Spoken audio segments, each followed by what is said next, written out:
Alam mo ba, kahit gaano pa kaganda ang content mo, walang manonood kung pangit ang thumbnail mo. Yes, totoo yan. Kasi ang unang tinitignan ng tao, hindi title, hindi description, kundi ang thumbnail. Kaya kung gusto mong dumami ang views mo, dito tayo magsisimula. Sa video nga na ito, tuturuan kita kung paano gumawa ng professional looking thumbnail kahit cellphone lang ang gamit mo. Step by step, tuturuan kita kung paano pumili ng tamang font, kulay, layout, at image para mapansin agad ng mga viewers mo. Hindi mo kailangan maging graphic designer. Promise. So sa loob lang ng ilang minuto, ipapakita ko sa inyo kung paano ko ginagawa yung thumbnail ko na nakakakuha ng maraming clicks. So kung gusto mo dumoble ang views mo at mapansin ng mga videos mo sa feeds, stay tuned lang hanggang sa dulo ng video na to. Dahil pagkatapos nito, marunong ka nang gumawa ng thumbnail na talagang mapapaklik ang kahit na sino. So tara, let's go!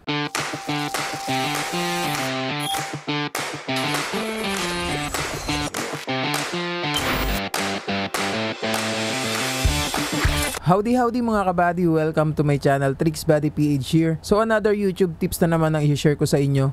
And this time is tuturuan ko kayo kung paano nga gumawa ng thumbnail and paano yung mismong ginagawa ko sa paggawa ng thumbnail. And then ang kakailanganin natin dito is tatlong applications. So ang unang-unang applications na gagamitin natin is yung Pixelab. So itong Pixelab guys, dito ako gumagawa ng thumbnail. And then second is background eraser. So itong mga application na sinasabi ko guys is makukuha nyo to sa Play Store. So yung pangatlong application natin is mamaya ko na lang sasabihin kasi bonus tip lang naman yun guys, ano? Okay, so mag-start na tayo, no? So ang unang-unang gagawin natin is punta tayo dito sa background eraser guys. So itong application na to guys is nakakatulong sa atin para matanggal yung mga background sa image natin or sa picture. Okay, so sa photo. So ang pangit naman kasi tignan guys kapag maraming background na nakalagay sa mismong picture natin na gagamitin para sa thumbnail. Okay, so yung iba hindi naman kailangan na tanggalin yung background, pero sa mga kagaya natin ng mga tutorial, kailangan natin tanggalin yung background para maipakita natin yung iba pa natin na kailangan ilagay doon sa thumbnail natin guys. Okay, so para magtanggal natin yung background, click lang natin tong remove background. Ayan, so i-click lang natin tong background eraser. So pipili lang tayo dito ng image or ng picture na gagamitin natin. Halimbawa ito guys, ayan. So automatic na siya, tinatanggal na niya yung background pero hindi pa siya malinis. So ang gagawin natin is lilinisin pa natin to guys, ano. So sa mga hindi po nakakaalam, isa sa pinaka-awkward or ito talaga yung pinaka-awkward na ginagawa ng mga content creator is yung mag-picture para sa thumbnail guys. So gagawa ka ng iba't ibang klase ng pose para magamit natin para sa thumbnail natin. Okay. So anyway, eto na nga. Ang gagawin natin dito is lilinisin pa natin to guys, ano. Okay. So kung makikita nyo, hindi pa siya ganun kapulido. So ang gagawin natin, pwede nyo siyang i-zoom. Ayan, pwede nyo i-pinch. Ayan, so kung makikita nyo, meron pa siyang hindi natatanggal na background. So ang gagamitin natin dito is etong magic. Ayan, itong magic. So pwede nyo iba-ibahin yung size dito. Ayan. I-drag nyo lang to. Ayan, pwede nyo yung iba-ibahin yan guys.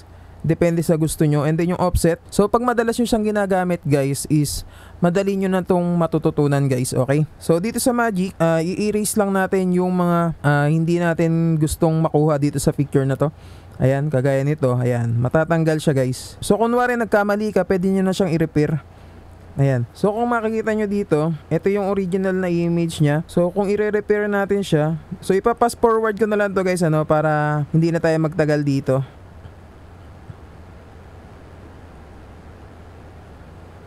Ayan. So kung may mga gusto pa kayong tanggalin, ayan, pwede nyong gamitin tong magic. Ayan. So kailangan malinis siya guys para pag ginamit na natin to sa thumbnail natin, kapag naglagay tayo ng border, so mamaya ipapaliwanag ko pa mismo to, no. Ayan, so halimbawa okay na sa inyo yan, pwede na natin yan i-save. Ayan, i-save lang natin guys, ano. Okay, so meron na tayong nagawa dito. So ito yung sinasabi ko sa inyo kanina. Ayan, tanggal na yung background natin guys, ano. Ayan, and then pwede na natin tong gamitin as main character doon sa thumbnail natin. Proceed tayo sa next step natin guys, ano. Punta na tayo dito sa Pixelab. Okay. So dito natin gagawin yung thumbnail natin. So sa mga bago pa lang gagamit nitong Pixelab, ito yung kanyang interface. So ang gamit lang natin dito is cellphone guys, ano. So ang unang-unang gagawin natin dito is click lang natin tong 3 dots dito sa taas. And then itap natin tong image size. Kung para sa YouTube yung gagawin natin na thumbnail is i-click lang natin tong custom. So kung makikita nyo dito, meron na siyang mga preset na thumbnail size, no? So meron na ditong para sa profile picture, pwedeng YouTube channel banner, and then yung YouTube thumbnail guys, yun yung kailangan natin dito guys, ano? Ayan, so i-click lang natin tong YouTube thumbnail, and then ang size ng thumbnail para sa YouTube is 1280 by 720. Ayan, so yun yung tatandaan nyo guys kapag gagawa kayo ng thumbnail. So kailangan niya is naka-landscape siya guys. Okay? So i-click lang natin tong okay. So kung mapapansin nyo, nag-iba yung size ng picture natin dito, no? So ang unang-unang ginagawa ko dyan is nilalagyan ko muna siya ng black background. Okay, so i-click ko lang to from gallery. And then sa collection, meron na ako mga nakalagay dito. So gaya nga na sinabi ko kanina, ang unang-unang ginagawa ko is naglalagay ako ng black background. And then meron na ako naka-ready dito. So mag-search lang kayo sa Google or Pinterest guys kung gusto nyong makakuha ng mga background na gusto nyong gamitin, ano? So ito yung pinaka-base para sa thumbnail ko guys. Ito yung ginagamit ko. So i-click ko lang tong 16 by 9 na aspect ratio para sumakto siya doon sa mismong image size natin. So kung makikita nyo, hindi pa siya nakasagad or hindi pa siya sakto doon sa pinaka-canvas natin, ano? So ang gagawin nyo lang is i-hold nyo lang tong malaking bilog na to, and then hatakin nyo lang hanggang sumagad do sa pinaka dulo ng canvas nya guys. So ganun lang kasimple, ano? And then ang gagawin natin para hindi na siya magalaw, ilalak lang natin siya dito. Ayan, so nakalak na yan. Kahit hatakin mo siya guys, hindi na siya magagalaw unless kapag hindi siya nakalak, pag ginalaw mo yan, ayan, sumusunod siya. Okay, so ulitin lang natin, ano, i-drag lang natin ganyan, and then ilak lang natin. Ayan. So meron na tayong pinaka-base ng thumbnail natin. So next is maglalagay na tayo ng background guys, ano. So itong nilagay ko itim na to is pinaka-base lang siya. So maglalagay tayo ng magpapatong tayo ng background guys. Balik ulit tayo dito. So meron ako naka-ready dito na background, and usually ganito yung mga nilalagay ko na background guys, ano. Naglalagay lang ako ng mga gaming studio setup, ano. So nakukuha ko lang to sa Pinterest guys. So kung gusto nyong gayahin to, punta lang kayo sa Pinterest para makuha nyo to. Search nyo lang is gaming room setup. So halimbawa, ito yung gusto kong ilagay. So, kung makikita nyo, malaki pa rin siya. And then, ang lagay nyo nga hanapin dito sa size is yung 16 by 9 para sumakto siya doon sa mismong canvas natin, guys, ano. So, i-click lang natin tong 16 by 9. So, as you can see, nagbago yung size niya. Okay, ito. Pwede nyo i-drag yan, and then pwede nyo kunin lang yung gusto nyo na part na gusto nyo gamitin. So, halimbawa, yan lang yung gusto kong kunin, and then i-check ko lang to. Ayan, kung makikita nyo, kagaya pa rin nung kanina, hindi pa siya nakasakto doon sa canvas natin. So, ang gagawin ulit natin is i-hold lang natin tong bilog na malaki, and then hahatakin lang natin hanggang sa pinakasagad ng canvas natin. So i-click nyo lang tong hexagon dito sa baba. Ibig sabihin ito yung para sa photos. Okay, so i-click nyo lang yan. So ang ginagawa ko is binababaan ko yung opacity para hindi overwhelming yung background natin, para hindi matatabunan yung main subject natin, guys, ano. So hanapin nyo lang yung opacity, nandito lang siya. Click nyo lang yan, and then i-drag nyo pa kaliwa. So kung makikita nyo, nagbabago yung opacity niya, no. Para sa akin is okay na siya sa 35. Ayan, okay na siya sa 35. So hindi siya masyadong kita. Kumbaga parang naka-blur yung background niya, guys. So i-click lang natin tong okay, and then i-lock ulit natin para hindi na siya magalaw, ano.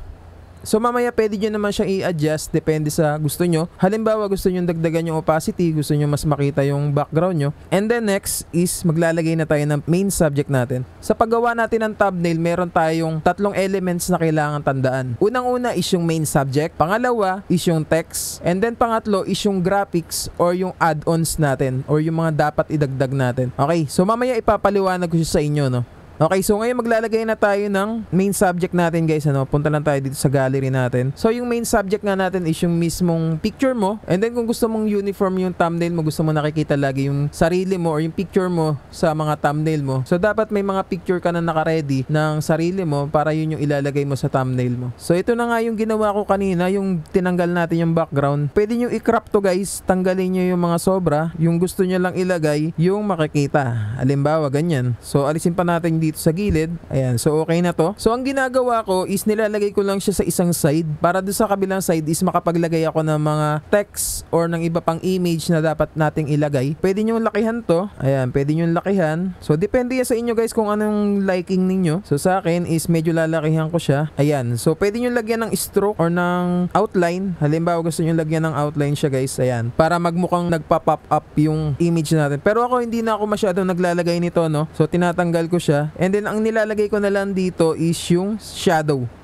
Ayan, so shadow, i-click lang natin to. And then automatic nakaset na siya sa black, color black. And kung gusto nyo naman ibahin yung kulay niya, ayan, i-click nyo lang to. And then ang ginagawa ko dito is ina-adjust ko yung blur radius. So isasagad lang natin siya para kumapal siya or para lumawak yung kanyang pagka-shadow. So ibalik lang natin to sa color black dahil black lang naman yung gusto kong ilagay dito. And then kung gusto nyo color white, ayan. So depende yan sa style ninyo or sa pangangailangan ng thumbnail ninyo. So halimbawa maitim yung background ninyo, lagyan nyo siya ng light color para mag-complement doon sa mismong background ninyo. So isa yun sa mga bonus tips natin guys, ano. So ang ilalagay ko is color yellow guys, ano, para maganda siyang tignan. And then pwede rin naman tong color white para kung titignan nyo siya guys is para siya nag-glow, para siya nagpa-pop up guys. Kung sa tingin nyo is okay na yan, i-click nyo na tong check. Okay, dito sa color filters guys is ina-adjust ko yung kulay niya. And then ina-adjust ko tong saturation, tinataasan ko siya ng konti para tumingkad pa yung kulay niya guys. Saturation is pampatingkad ng kulay guys. And then yung brightness is binababaan ko siya ng konti para hindi masyadong maliwanag yung picture natin. Ayan. And then yung contrast, ina-adjust ko din siya. So kung makikita nyo nagpa-pop up na yung image natin, hindi na siya pale tignan.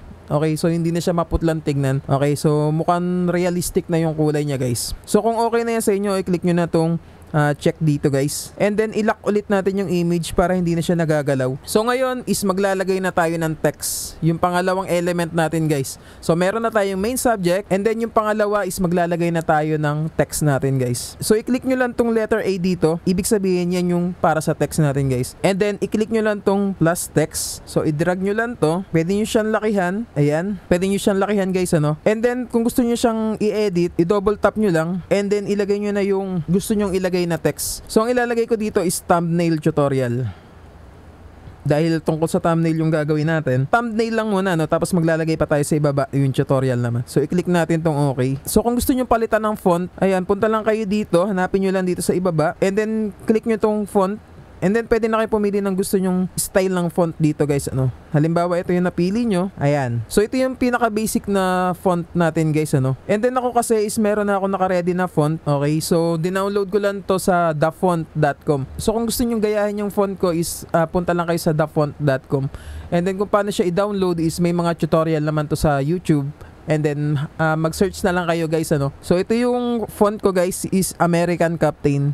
Ayan, so hanapin nyo lang to sa The Font. And then kung makikita nyo, ito yung font ko guys. Ito yung lagi kong ginagamit na font sa mga thumbnail ko. So ang ginagawa ko dito guys is nilalagyan ko siya ng border. Ayan, so hanapin ko lang tong stroke. Yung stroke is para sa border guys, ano, outline kumbaga.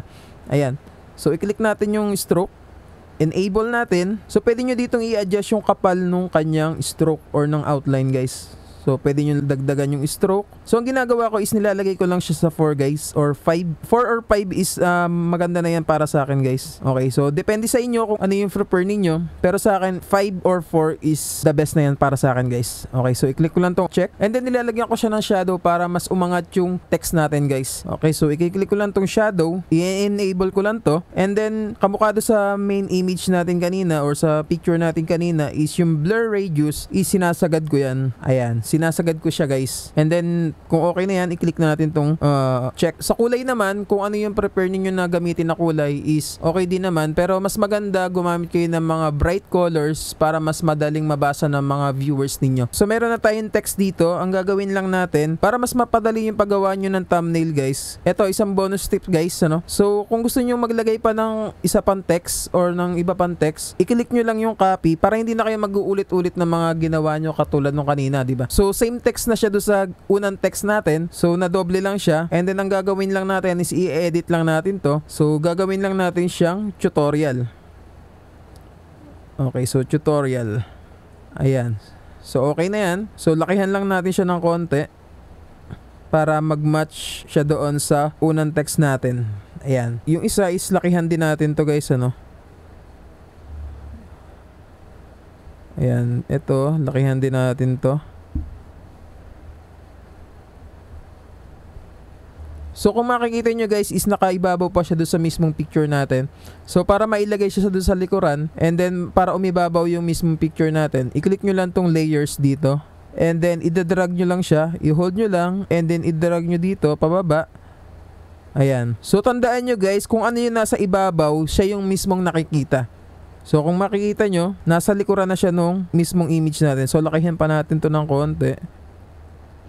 Ayan. So ang gagawin natin, i-adjust natin ng konti itong picture. Ayan. So I think okay na to. Okay, so i-lock ulit natin to.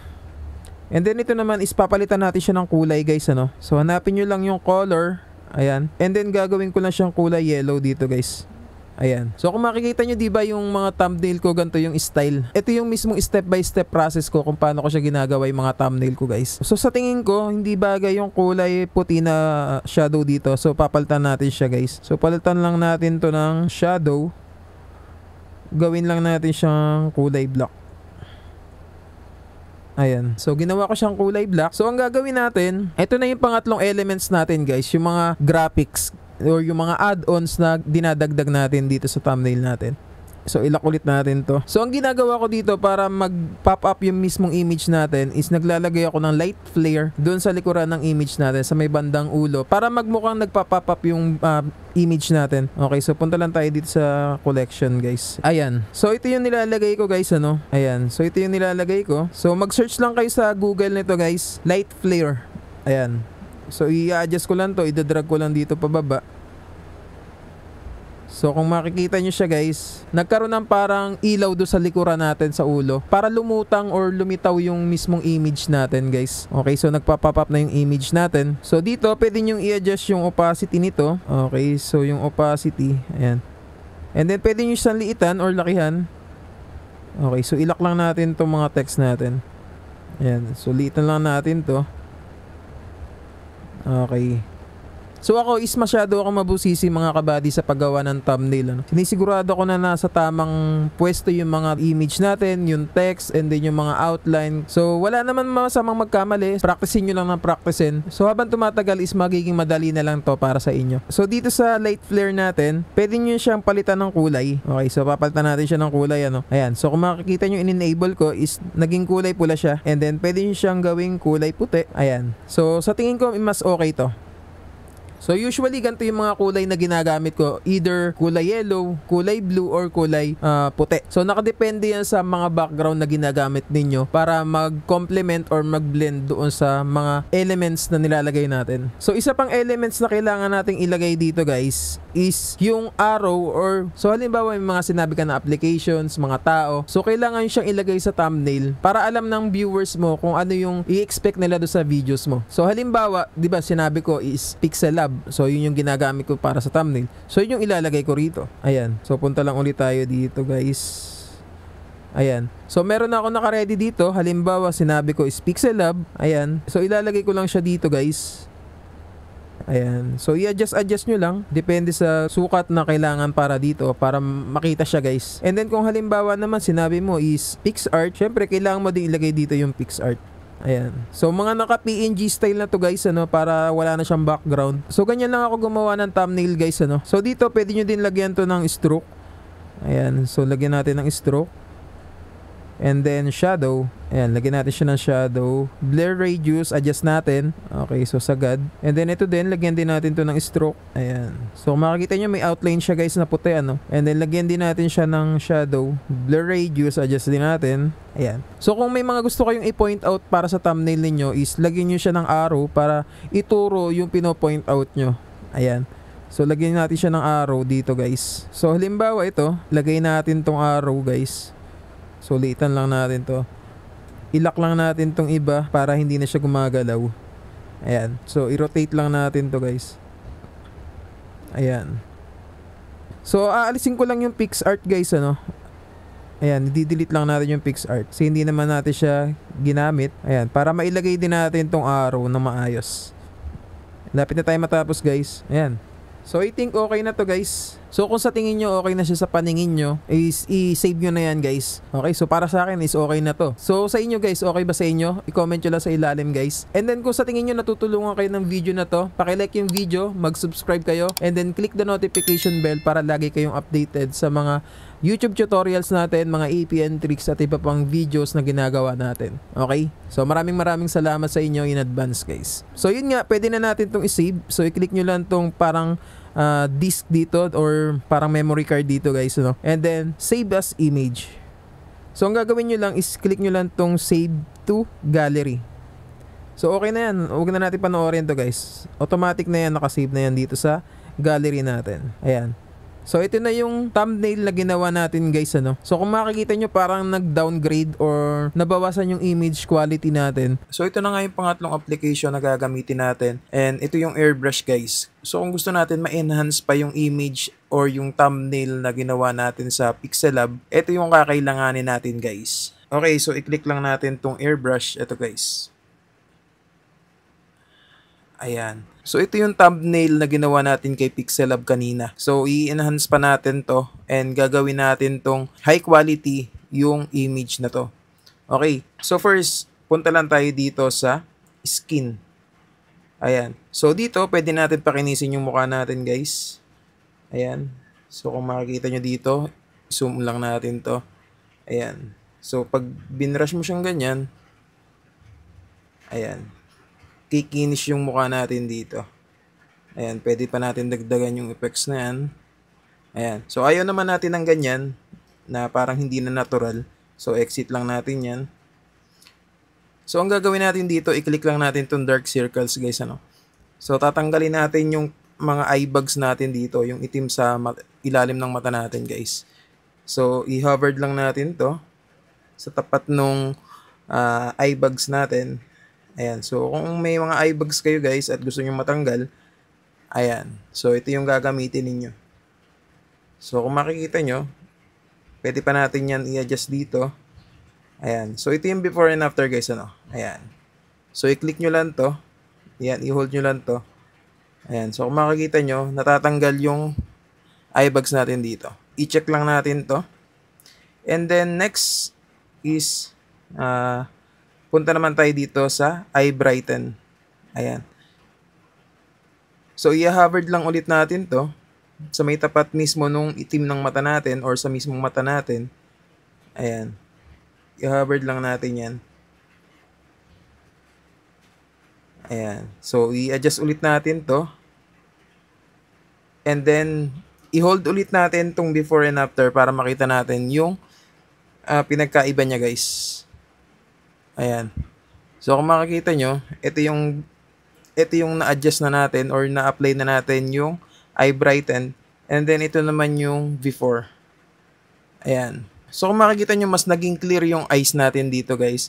And sobrang laking tulong nito para makakuha ng atensyon ng mga viewers, guys. So, maliit na bagay lang yan, pero ang laking impact niyan, guys. Lalo na sa mga viewers kapag nakita nila yung thumbnail mo. And then, mapapaklik talaga sila, guys. Okay? So, i-click lang natin tong okay. And then, punta tayo dito sa skin tone, guys. Ito yung sinasabi ko sa inyo para ma-enhance yung kulay nung thumbnail natin, nung image natin, guys. So, i-hovered lang ulit natin to. Ayan. I-hovered lang natin yan, guys. So, sa lahat ng portion ng picture natin, guys, i-hovered lang natin yan, guys. Okay? Para ma-enhance yung kulay niya. Ayan. Pag na-hovered nyo na yan, pwede nyo i-adjust dito.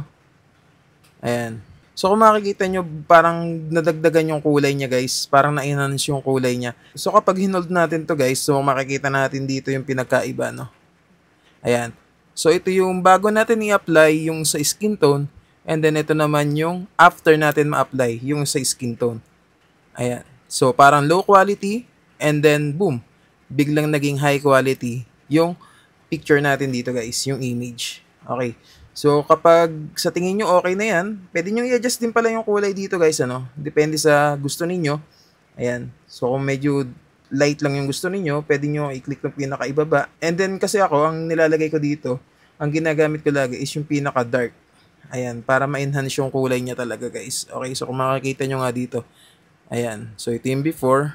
Ito yung after. Ayan. So, i-click lang natin itong check. Yun nga lang, kailangan mo siyang panoorin yung ads niya para ma-avail or para magamit mo yung effects na yon, guys. Okay, so maiksi lang naman yung ads nito. Okay, so kailangan mo lang itong panoorin. Ayan, watch ads lang. Tapos, kapag natapos yan, automatic ma-apply na yung mga effects na ginamit natin. Okay, so after nyo matapos yung ads, ayan, apply successfully na. Okay, so i-exit lang natin to. And then, pwede na natin yan i-save. So, kung makikita nyo Ayan. So, ipapakita ko sa inyo yung before and after. Ayan. So, ito yung before. Ito yung after. So, kita nyo yung pagkakaiba guys, ano? Ayan. Na-enhance yung kulay natin dito. And then, pwede na natin itong i-save. Ayan. Automatic save na yan guys. So, punta tayo sa gallery. And then, ito na yung ginawa natin na ito na yung na-enhance natin na thumbnail guys. Gaya nga na sinabi ko kanina, kung nakakatulong tong video na to, paki-like, paki-subscribe mo ng channel natin, and then click the notification bell para lagi kang updated sa mga videos na ginagawa natin. So yun, sana nakatulong tong video na to, and then hopefully may apply nyo na yung mga tips and advice na na-share ko sa inyo. And then kung nagsisimula ka pa lang dito sa YouTube, sana natulungan ka nitong tutorial natin sa paggawa ng YouTube thumbnail. And then kung nagsisimula ka pa lang dito sa YouTube at hindi mo pa alam yung mga gagawin, panoorin mo lang yung video na lalabas pagkatapos nito. At kung gusto mo pa ng iba pang mga YouTube tips, panoorin mo lang din yung playlist kasama ng video na sinabi ko kanina. So hanggang dito na lang muna mga kabady. So muli, ito po si Trix Buddy PH. Tandaan, daig ng taong matanong, ang taong nagmamarunong. God bless po sa lahat. Yun lang. Salamat.